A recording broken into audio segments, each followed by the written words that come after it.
Hello everyone, this is Mansi this side. Welcome to my channel, and today we are going to discuss about cell. In today's class we will only discuss about the introduction of cell. What is cell? Where does cell originate? Who discovers cell? All these questions will be answered in this video. So first of all, what is cell? We call that the basic fundamental structural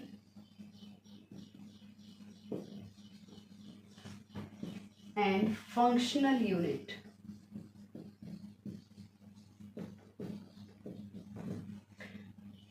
When we define cell, we use these three words: fundamental, structural and functional unit. What does the fundamental, structural and functional unit means? First of all, cell is the basic fundamental, structural and functional unit of life. What do you mean by structural life? Structural means cell provide us structure. Cell provides us structure. Functional means every structure has its own function. Right? So cell क्या है? Cell basically एक ऐसी unit है, एक ऐसी basic unit है, एक fundamental unit है जो क्या करती है, किसी भी बॉडी को, किसी भी पर्टिकुलर बॉडी को स्ट्रक्चर प्रोवाइड करती है, और हर एक बॉडी का जो स्ट्रक्चर है उसका एक प्रॉपर फंक्शन होता है. तो उसके लिए जो सबसे बेसिक यूनिट होती है that is cell. So this is the cell.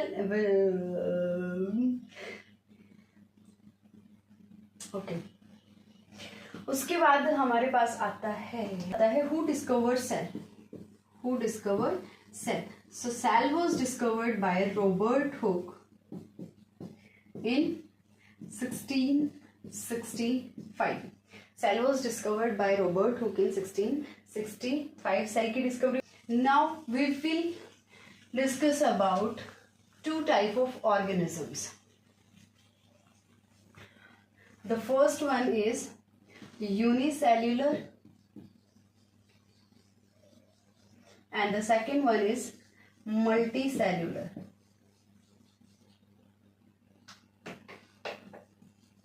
Okay, as the name suggests, uni means single and multi means many. Okay, so unicellular are the organism which contains only one cell. Unicellular organism हमारे कौन से हो जाएंगे? जिनके पास सिर्फ एक cell होती है. And multicellular organism multiple cell. The organism which contains multiple cells are called multicellular, and the organism which contains only one cell are called unicellular organism. Right? उसके बाद हमारे पास दो तीन चीजें और आती हैं यूनिसेल्युलर और मल्टीसेल्युलर ऑर्गेनिज्म में. वो क्या क्या होती है वो देख लेते हैं. यूनिसेल्युलर ऑर्गेनिज्म में हमने पढ़ा कि सिर्फ एक ही सेल होती है.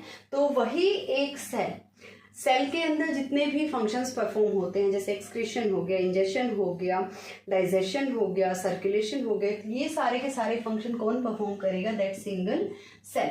इवन रिप्रोडक्शन के लिए भी इसी एक सेल का यूज किया जाता है. यही एक सेल जो है वो पर्टिकुलर ऑर्गेनिज्म के अंदर सारे के सारे फंक्शंस को परफॉर्म करेगी. उसके बाद आता है हमारे पास मल्टी सेल्युलर ऑर्गेनिज्म. तो मल्टी सेल्युलर ऑर्गेनिजम्स कौन से होते हैं? जिनके पास मल्टीपल सेल्स होती है. मल्टीपल सेल्स के लिए जैसे हम एग्जांपल ले लेते हैं ह्यूमन बींग्स का. तो ह्यूमन बींग्स के पास मल्टीपल सेल्स होती हैं. अब ये जो मल्टीपल सेल्स हैं वो क्या करेंगी? अलग अलग टाइप के फंक्शन परफॉर्म करेंगी. हर एक सेल का अपना अलग फंक्शन होता है. ठीक है, एग्जाम्पल के लिए हम ले लेते हैं जैसे हमारा हार्ट हो गया. हमारे जो हार्ट की सेल्स हैं, क्या उन सेल्स को हम अपने लंग्स में यूज कर सकते हैं? क्या उन सेल्स को हम अपने स्टमक में यूज कर सकते हैं? नहीं कर सकते, है ना. तो हर एक जो ऑर्गन होता है उसकी अपनी प्रॉपर स्पेसिफिक सेल्स होते हैं, और हर एक ऑर्गन का स्पेसिफिक फंक्शन होता है. तो every cell has its own structure and every organ has its own function. Right. तो मल्टी सेल्युलर ऑर्गेनिज्म में क्या होगा? हर एक स्पेसिफिक फंक्शन को परफॉर्म करने के लिए स्पेसिफिक सेल्स होती हैं. राइट. तो these are the differences between unicellular and multicellular organism. उसके बाद हमारे पास एक और भी बहुत इंटरेस्टिंग सी चीज आती है सेल वाले टॉपिक में, that is eukaryotic and prokaryotic cells. बहुत सारे बच्चों को कंफ्यूजन होता है कि मैम एक्चुअल डिफरेंस क्या होता है यूकैरियोटिक और प्रोकैरियोटिक में. तो आज इसको क्लियर कर लेते हैं. Eukaryotic cells and prokaryotic.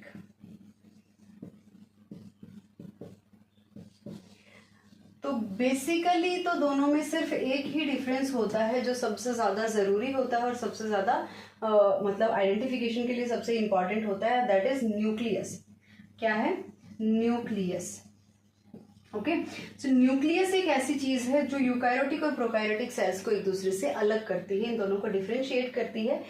होता क्या है, जो प्रोकैरियोटिक सेल्स होती हैं उनके अंदर न्यूक्लियस नहीं होता है और जो यूकैरियोटिक सेल्स होती हैं उनके अंदर न्यूक्लियस प्रेजेंट होता है। This is the main difference between eukaryotic and prokaryotic cells. उसके बाद सेकंड चीज हमारे पास सेकंड डिफरेंस जो है वो क्या आता है कि जो यूकैरियोटिक सेल्स होती हैं वो उसके जो ऑर्गन्स होते हैं बेटा वो क्या होते हैं? Membrane bounded. क्या होंगे? Membrane bounded organelles. Okay, but जो प्रोकैरियोटिक सेल्स होती हैं उनके ऑर्गन्स के पास कोई मेम्ब्रेन नहीं होती है। The organelles in the prokaryotic cells are not membrane bounded. ठीक है, तो ये दो डिफरेंसेस होते हैं जो सबसे मेन होते हैं यूकैरियोटिक और प्रोकैरियोटिक सेल्स के अंदर। उसके बाद जो यूकैरियोटिक होती हैं उनका साइज जो है वो लार्ज होता है। लार्ज किसके कंपैरिजन में?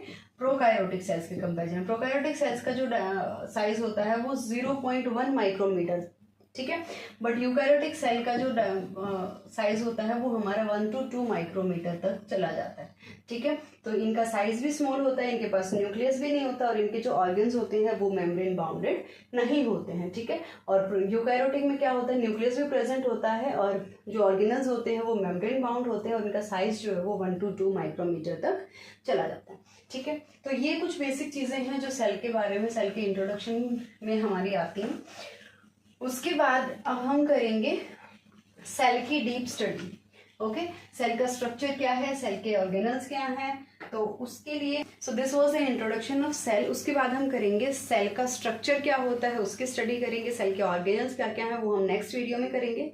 उससे नेक्स्ट वीडियो में हम 1 by 1 करके जो ऑर्गन्स हैं, सेल के ऑर्गेनल्स हैं, उनको 1 by 1 हम डिफाइन करेंगे। सो आज की वीडियो के लिए इतना ही। अगर आप लोगों को वीडियो अच्छा लगा हो, कंटेंट समझ में आया है तो सब्सक्राइब करें चैनल को, एंड वीडियो अगर अच्छा लगा तो लाइक कीजिए और कमेंट करके बताइए कि आप और किस टॉपिक पे, किस पर्टिकुलर सब्जेक्ट के किस टॉपिक को आप समझना चाहते हैं, तो उसके लिए आपके लिए वीडियो ज़रूर बना जाएगा। Thank you so much.